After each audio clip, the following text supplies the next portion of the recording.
Hello అందరికీ. Chicken పచ్చడి బయట కొన్నదానికంటే ఇంట్లోనే చాలా టేస్టీగా మంచి రుచితోటి మంచి రంగుతోటి ఇంట్లోనే ఈ విధంగా పెట్టుకోవచ్చు. బయట వేలకు వేలు పోసుకునే బదులు ఇంట్లోనే తక్కువ ఖర్చుతో ఇంత రుచిగా పెట్టుకోవచ్చు. ఫస్ట్ ఒక కేజీ చికెన్ని కడుక్కొని వాటర్ పోయేంత వరకు పక్కన పెట్టుకోవాలి. స్ట్రైనర్లో వేసి వాటర్ పోయాక ఈ విధంగా ఉంటుంది చికెన్. తర్వాత ఆయిల్ బాగా హీట్ అయ్యాక చికెన్ని డీప్ ఫ్రై చేయాలి. ఈ విధంగా స్టవ్ ఫుల్గా పెట్టి డీప్ ఫ్రై చేసుకోవాలి. చికెన్ కలర్ మారేంత వరకు వేయించుకోవాలి. ఇంట్లోనే కొంచెం ఒక గంట సేపు కష్టపడితే మంచిగా ఎంతో రుచికరమైన చికెన్ పచ్చడి తయారైపోద్ది. బయట కొన్నదానికంటే కూడా ఇంట్లో చేసుకుంటే చాలా టేస్టీగా ఉంటుంది. ఈ విధంగా వేగాలి. ఇంకొంచెం కలర్ మారాలి చికెన్. ఈ విధంగా కలర్ మారాక నూనెలో నుండి తీసేయాలి చికెన్ని.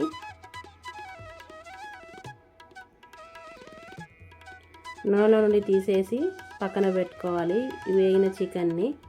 అలాగే మిగతా చికెన్ అంతా కూడా ఇలాగే వేయించుకోవాలి.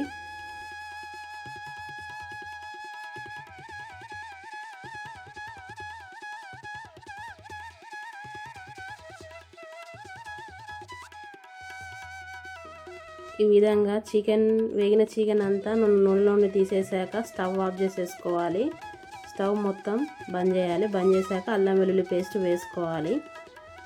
ఆ నూనెతో ఉన్న వేడితోటే ఈ అల్లం వెల్లుల్లి పేస్ట్ అనేది మంచిగా వేగిపోతుంది. స్టవ్ మాత్రం ఖచ్చితంగా బంద్ చేయాలి. ఆఫ్ చేసేసేయాలి. ఈ విధంగా అల్లం వెల్లుల్లి పేస్ట్ వేగాక కొంచెం పసుపు వేసుకోవాలి. వేసుకొని గరం మసాలా వేసుకోవాలి.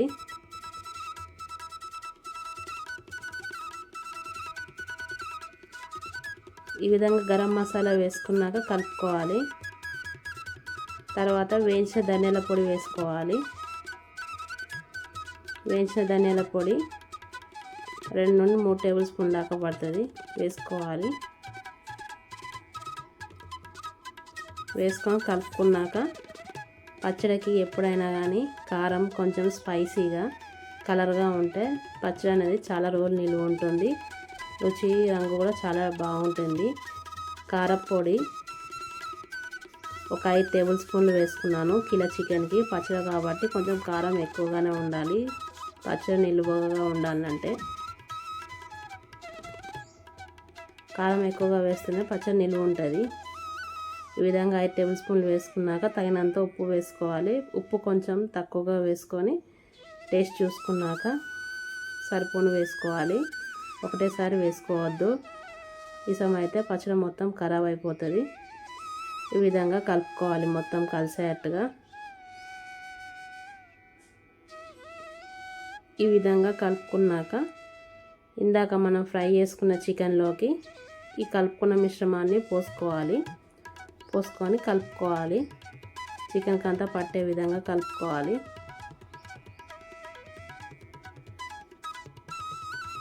ఈ విధంగా కలుపుకోవాలి.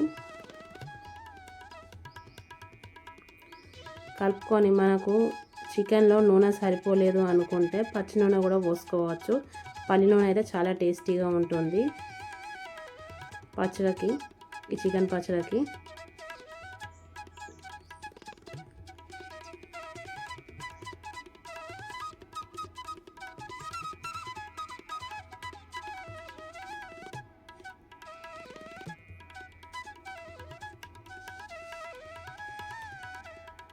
ఈ విధంగా పల్లి నూనె పచ్చిదే పోసుకోవాలి, వేడి చేయకుండా పోసుకొని కలుపుకోవాలి.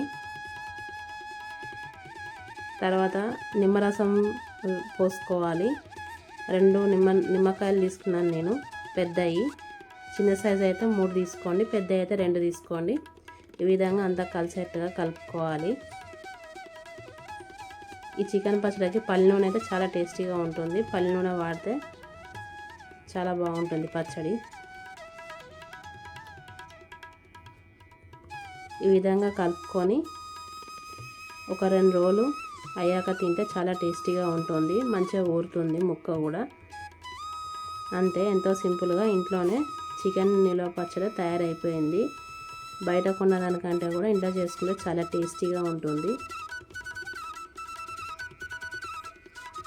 ఇలా అన్నంలోకి కలుపుకొని తింటే ఎంతో టేస్టీగా చాలా బాగుంటుంది.